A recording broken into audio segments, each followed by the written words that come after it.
मी माधुरी मीरा सतीश मिसाळ ईश्वर साक्ष शपथ घेते की कायद्याद्वारे स्थापित झाले आहे अशा भारताच्या संविधानाबद्दल मी खरी श्रद्धा व निष्ठा बाळगीन।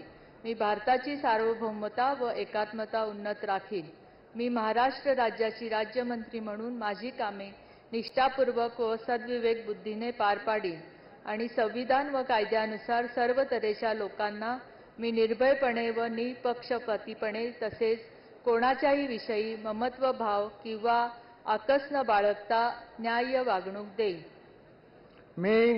मी माधुरी मीरा सतीश मिसाळ ईश्वर साक्ष शपथ घेते की महाराष्ट्र राज्याची राज्यमंत्री म्हणून माझ्या विचारात आणली जाईल किंवा मला ज्ञात होईल अशी कोणतीही बाब अशी मंत्री म्हणून माझी कामे यथायोग्य पार पाडण्यासाठी आवश्यक असेल ते खेरीज करून एरवी मी कोणत्याही व्यक्तीला किंवा व्यक्तींना प्रत्यक्षपणे वा अप्रत्यक्षपणे कळवणार नाही किंवा त्यांच्याकडे उघड करणार नाही।